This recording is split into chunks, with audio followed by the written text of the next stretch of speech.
Lo contaré como lo recuerdo porque es muy complejo, es muy extenso. De repente me encontraba en un espacio que era absolutamente reconocible, pero también absolutamente extraño. Era un lugar muy primitivo, nada como lo que vivimos hoy, muy vasto, lleno de oxígeno, verde, daba la impresión de ser un monumento en uso, como serían las pirámides cuando se usaban, como serían las ruinas cuando se usaban. De pronto llegaba un tipo y me decía, así sin más, que yo no estaba ahí donde te digo que estaba, que lo que yo veía era el año 2016, específicamente una universidad, pues que era algo así como una escuela en 2016, pero que yo no estaba ahí. Lo que pasaba es que mi cerebro estaba intervenido hoy, en el presente, y que me habían transportado al año 2016. También me decía que yo no era yo, que para estar ahí donde te digo que estaba, había necesitado rentar una identidad, como un avatar, y que era por medio de este avatar que yo sentía, pensaba, apreciaba, porque era un avatar muy complejo, o sea, tenía todos sus rasgos de carácter muy acabados, muy bien diseñados y muy diferentes de los míos, era como ser otra persona. Era entonces que empezaba a entender, no es que yo hubiera viajado en el tiempo, más bien había contratado una experiencia virtual histórica, como cuando viajas o con el porno, ¿no? Pero que esta experiencia tenía fines educativos. ¿Te imaginas que yo quería saber cómo era la Universidad Pública Latinoamericana en 2016 porque quería aumentar mi cultura general? ¿Te imaginas? ¿Ubicas este tipo de experiencias? Ahora lo puedo saber, te lo puedo describir, pero estando ahí, las sensaciones eran tan reales que me costaba trabajo creer que todo aquello fuera una experiencia de realidad virtual. No daba crédito y pensaba que todo lo que me decían era una payasada. A lo que el hombre me dijo que qué bueno, que ese era el objetivo de la experiencia aquella, ser tan perfecta que el usuario no se sintiera desidentificado con ella, viniera del año del que viniera y teniendo la personalidad que tuviera en ese año del que fuera originario. Pues bueno, el caso es que nos empezábamos a mover. El hombre que me hablaba era como un guía de turistas, se había cambiado y toda la cosa. Yo me sentía realmente bien ahí, podía caminar, respirar, tener contacto con el hombre este que me guiaba, contacto directo, con el cuerpo, ya sabes. El tipo me llevaba y me empezaba a hablar de que la universidad era pues como un espacio físico. O sea, yo lo que veía eran muchos edificios juntos. Y ya sabía que cada uno era una escuela. En realidad yo ya sabía lo que era la universidad, pero él estaba ahí para explicármelo. Me estaba diciendo no sé qué cosas sobre la arquitectura y que la arquitectura de ese lugar estaba muy cuidada porque al gobierno le interesaba que ese no fuera un proyecto fallido, como que todo lo demás era fallido. Pero era importante que ese proyecto de la universidad en México, en México, no pareciera fallido. Que era fallido, pero que lo más importante era que pareciera logrado. Por eso estaba tan limpio y por eso no era fácil entrar, ¿no? Para marcar una frontera, aunque fuera inventada, entre lo fallido y lo logrado en México. Entonces, pues por ahí del año 1950, el diseño de la universidad se había sometido a un concurso, ¿no? Y este concurso lo habían ganado unos chavos, así como tú y como yo, ¿no? De no más de 25 años, que metieron un proyecto de ciudad jardín, que era un tipo de ciudad muy vanguardista, ¿no? Que daba privilegio a las áreas verdes y a la tranquilidad espiritual, aunque costara más. La idea era que en fondo y forma se sintiera que el espacio este era muy exclusivo, aunque en realidad era público. Bueno, más bien era del gobierno. El hombre me preguntaba entonces si yo tenía estudios y pues yo le decía que sí, ¿no? Muy convencido. Y le decía que estaba orgulloso de ellos. O sea, por supuesto yo respondía desde mi identidad rentada, ¿no? El chavo este de no sé, veintitantos años. Y el hombre me criticaba, así muy irónicamente, por decir eso. Y yo no entendía por qué. Después se puso a actuar de una manera muy rara, unas historias mitológicas que estaban representadas en un mural gigante. De eso no entendí nada porque era como en broma, pero en serio. Total que no se definía.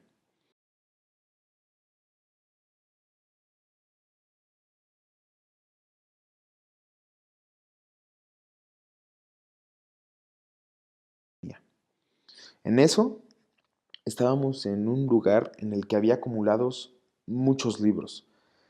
Era muy padre ver tantos libros juntos, ¿no? Ahí me contaba todo lo que tú y yo sabemos que ha pasado en los últimos, no sé, 50 años.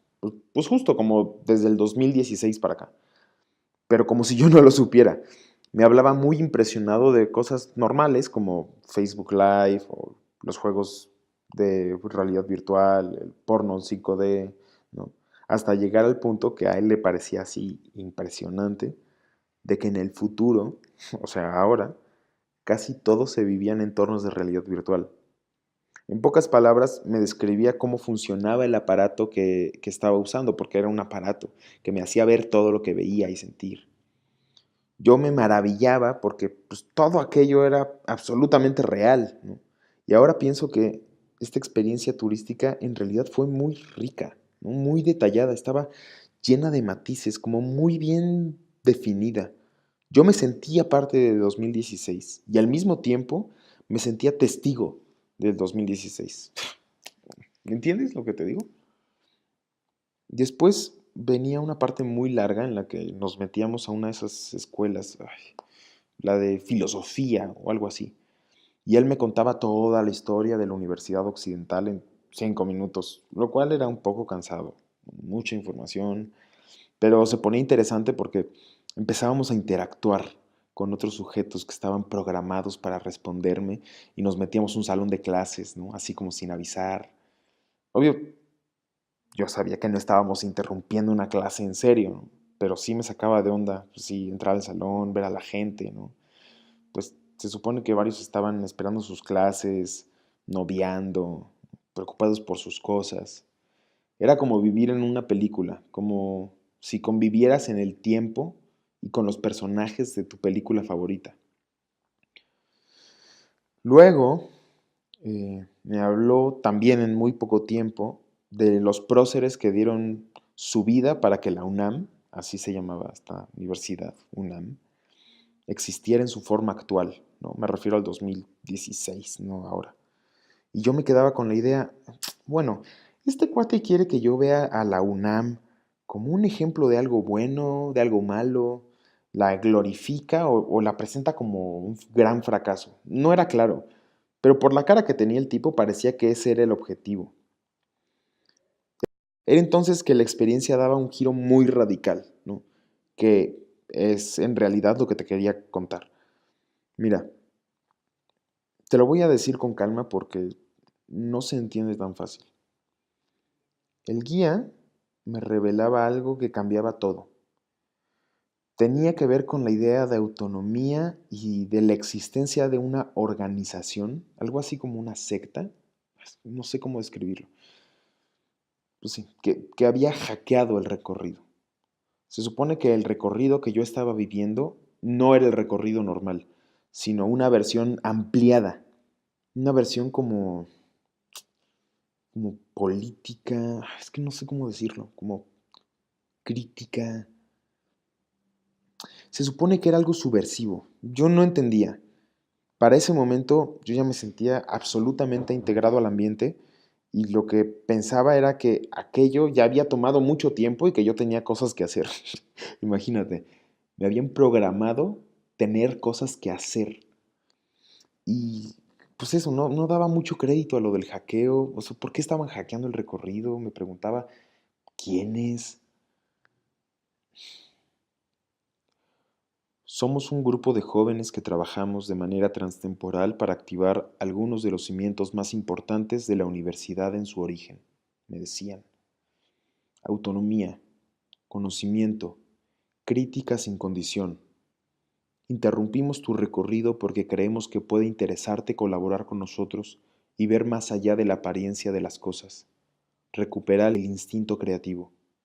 accionar de manera propositiva con tu tiempo y tu espacio. Lo hacemos con las mejores intenciones. Aún así, si quieres regresar al recorrido tradicional o que ya se acabe, pues dinos si lo hacemos, no es a fuerza. Era entonces cuando yo decía, oh my God.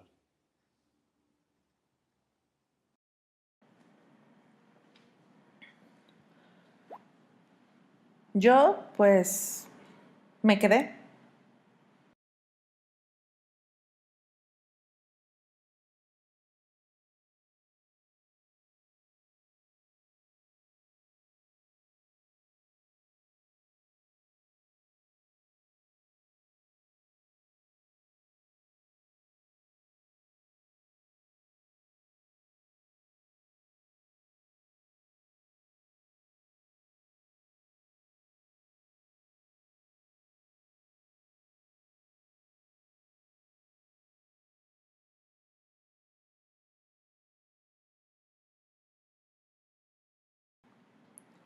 La siguiente parte del recorrido era en bicicleta. Estuvimos como 20 minutos dando la vuelta.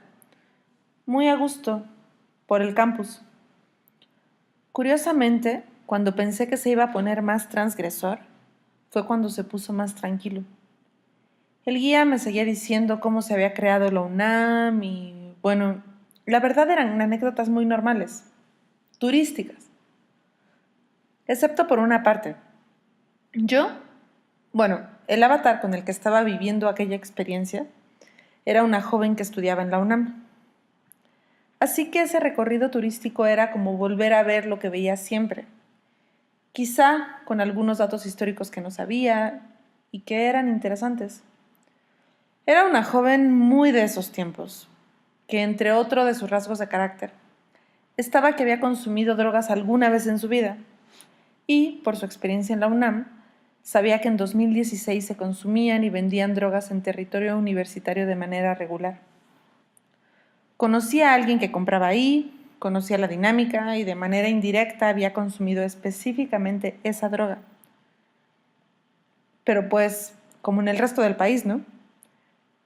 Todos los jóvenes que usaban drogas por fiesta, diversión o por lo que sea, pues tenían que comprarla en algún lugar, con alguien.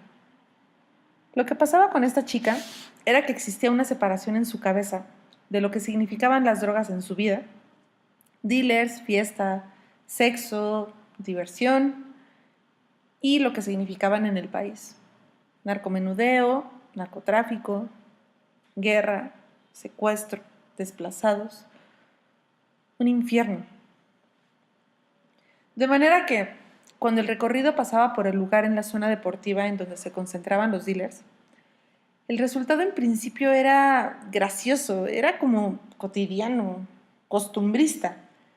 Nos hablaba de un perfil cómico de los estudiantes: consumidores de mota, inocentes, viciosos, simpáticos, sin complejos.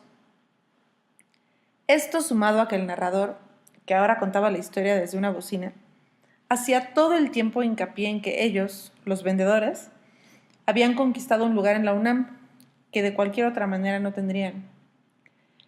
Eran algunos de los excluidos, los privados de educación, por su nivel económico, por los alcances de su inteligencia, por mala suerte, por lo que ustedes quieran.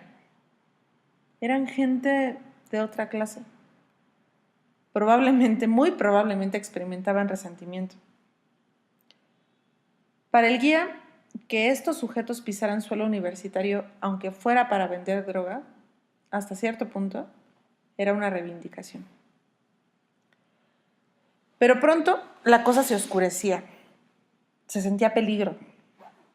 Al pasar por donde ellos estaban, sentí miedo de que notaran que los observábamos. Se percibía un ambiente como agresivo. En el lugar había patrullas de seguridad UNAM, lo cual no supe si era algo bueno o algo malo. Es decir, si estaban allí para cuidarnos o para cuidarlos a ellos. Pasábamos de ahí y llegábamos hasta la alberca olímpica, donde el guía, que todavía seguía en la bocina, me contó la historia de una muchacha, que bien podría ser la joven que yo era en ese momento, que denunciaba a los vendedores de droga.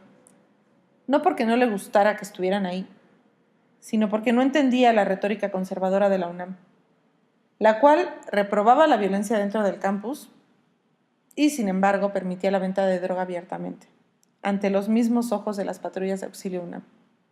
Sí, ella, quien como yo, como mi avatar, consumía drogas de cuando en cuando, por diversión.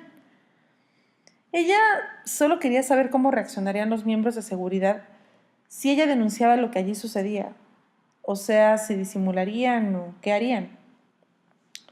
La historia acababa en un final absurdo y lejanamente positivo, en el cual la chica esta, los agentes de seguridad, los dealers y otras personas que por ahí andaban, acababan en una persecución o algo así, y todos caían a la alberca olímpica y hacían una fiesta, lo cual se me hizo muy poco creíble, tomando en cuenta que sería justamente en 2017, justamente un año después de mi experiencia virtual, que toda la violencia contenida en Ciudad Universitaria y en la Ciudad de México saldría a la superficie de una manera incontrolable, aun cuando estos dos territorios se consideraban salvados en teoría de la llamada guerra contra el narco. Fue justo cuando ya no se pudieron ocultar más a los muertos y se conocieron los nombres de los cárteles y de los jefes que controlaban el territorio y la manera en la que la UNAM los cobijaba. Después de aventarse una nadadita, el guía me llevó a un jardín en el cual tuvimos una agradable comida. Ahí me reveló que tenía sentimientos, es decir, que le habían programado la posibilidad de desarrollar sentimientos humanos, casi con la fidelidad al estímulo que experimentaban los humanos, y que esto demostraba que los humanos no eran la gran cosa, porque ya se había descifrado el algoritmo de su vida emotiva. Yo con eso sí me viajé bastante. No porque creyera lo que me dijo, era bastante increíble.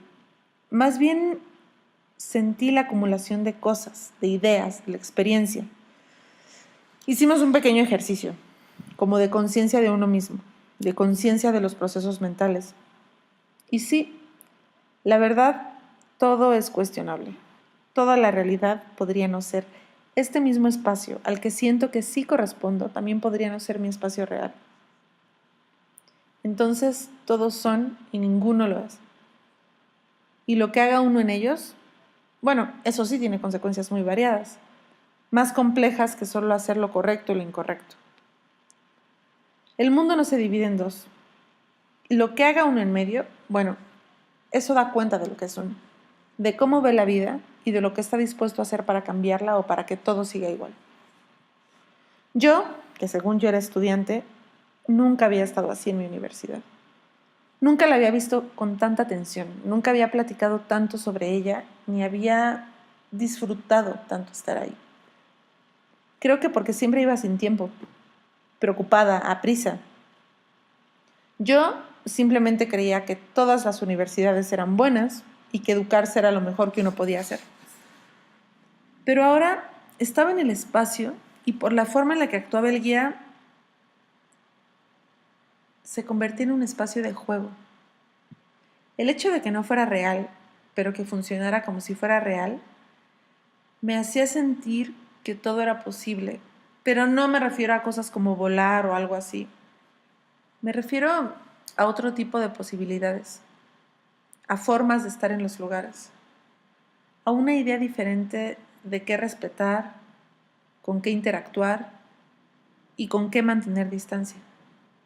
El guía era una persona agradable, bastante agradable. Se hablaba muy bien con él. Me preguntaba muchas cosas y me escuchaba por el tiempo que fuera necesario. Él sabía todo lo que había que saber sobre la UNAM, pero no decía cosas por decir. Siempre esperaba algo de mí. Una idea nueva, una nueva forma de relacionar las cosas. En eso él me guiaba. Pero lo interesante era lo que sucedía entre los dos. El picnic terminó. El clima no era el más adecuado. Me ofrecieron que lo cambiara. Yo preferí que siguiera igual. Me llevó ante una extraña estructura. Era una especie de escultura muy rústica, con inscripciones. El guía tuvo que explicarme. Curiosamente, se trataba de una cápsula del tiempo. lo cual no quiere decir que era una cápsula en la que se pudiera viajar en el tiempo. O bueno, sí se podía, simbólicamente. Era un hoyo en el piso, hecho con material reforzado, en territorio universitario, para que se abriera 50 años después. La cápsula del tiempo databa del año 2010, me parece. Al parecer unos chicos de ingeniería habían guardado algo en ese lugar. Yo recuerdo que era común aquello de hacer cápsulas del tiempo. En varias facultades las hicieron. Ponías fotos, cartas, recuerdos, etc. Ahora me acuerdo que yo participé en una.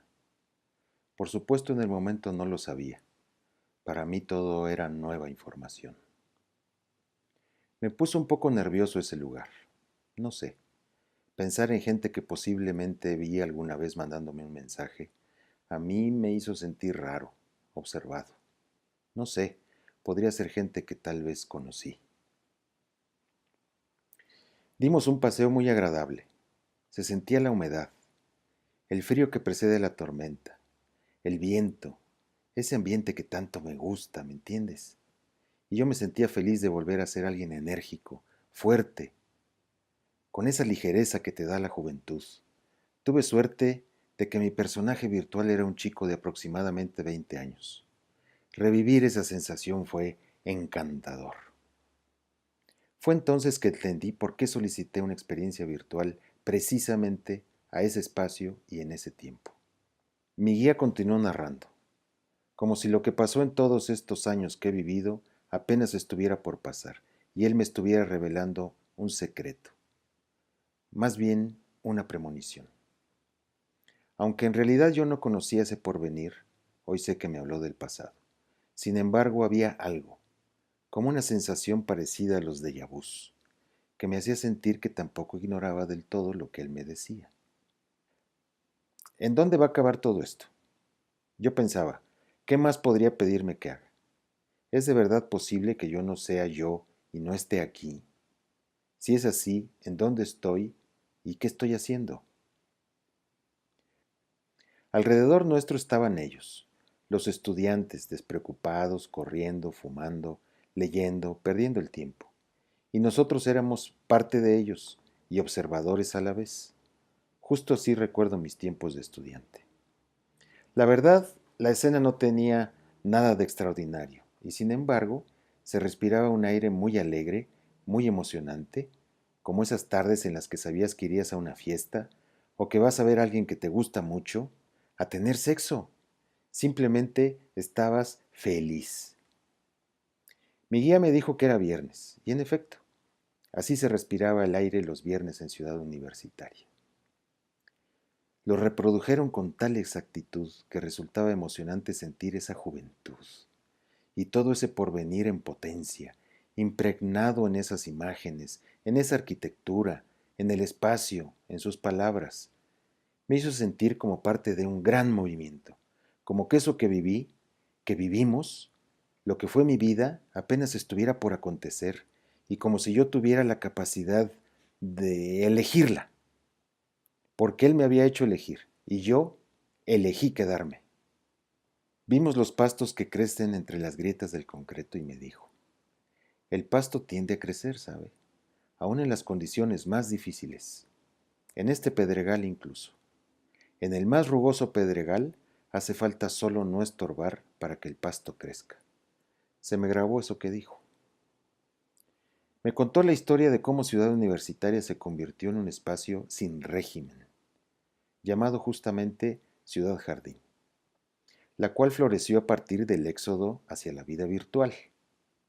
La privatización de la educación pública en México consistió en una transformación radical de la manera de aprender e interactuar, bueno, tal como ocurrió en el resto del mundo. Conforme nos fuimos haciendo viejos, la tierra fue abandonada paulatinamente, y aquello por lo que se luchó durante tanto tiempo, de pronto dejó de tener importancia, la propiedad del territorio. ¿Y qué haces cuando la propiedad pierde valor?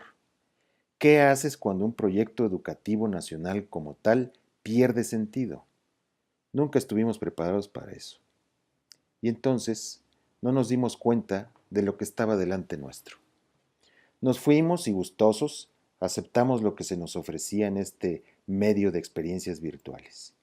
Seguridad ante todo, certidumbre, lujo, plenitud, lo que sea que te imagines, de pronto ante ti.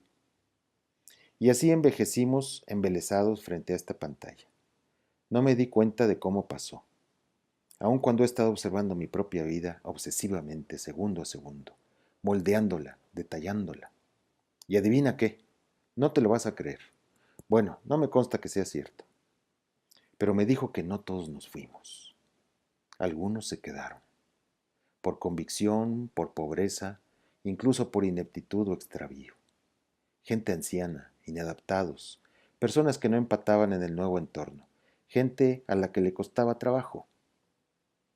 Todo eso pasó mientras nosotros estábamos disfrutando del perfeccionamiento de la realidad virtual. El pasto creció entre las grietas del concreto, y los pocos estudiantes que quedaron, y maestros, y trabajadores, y vagabundos ya no necesitaron defender su identidad de estudiantes, maestros, trabajadores o vagabundos, y no tuvieron que hacer nada, más que hacer lo que cada quien sabía hacer. ¿Y qué es lo que sabe hacer un estudiante? Eso nunca se sabe de antemano. Pero según este hombre, ellos sabían muy bien cómo sobrevivir y cómo hacerle saber al otro lo que necesitaban de él, y así sobrevivir en conjunto y obtener, pues, lo que se necesitara.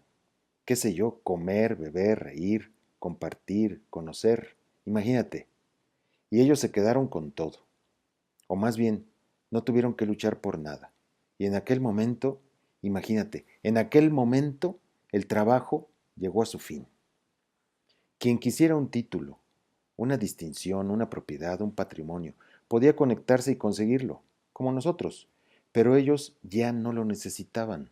Y lo que cada quien sabía tenía valor por la manera en que servía a los demás y no tanto por lo que representaba.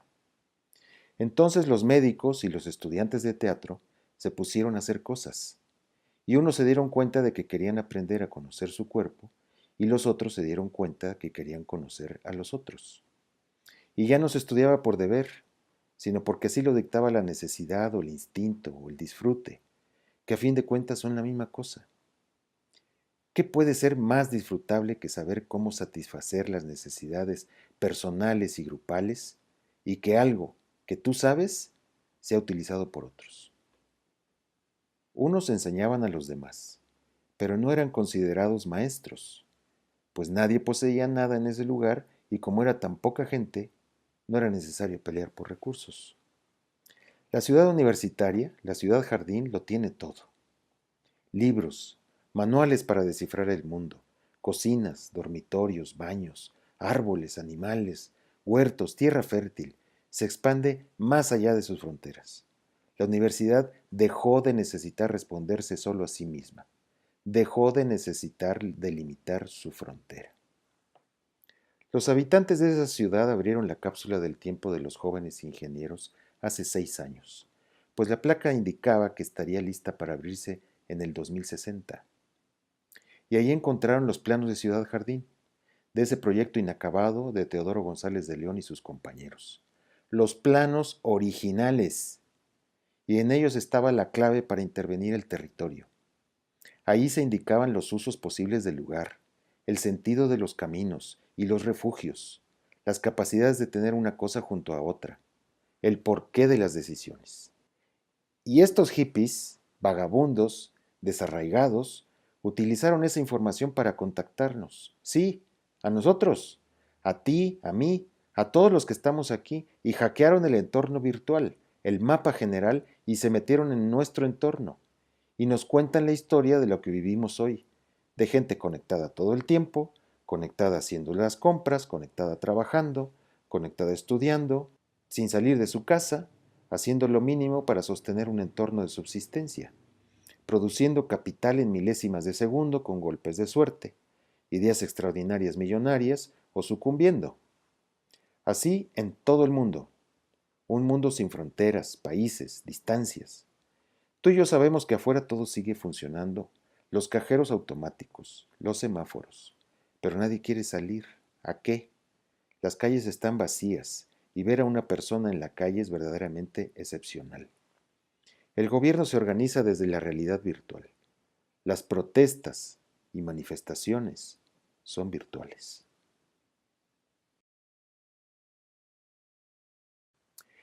Y me invitó a regresar. Me dijo que era mucho más fácil de lo que yo podía imaginar, que solo consistía en hacerlo.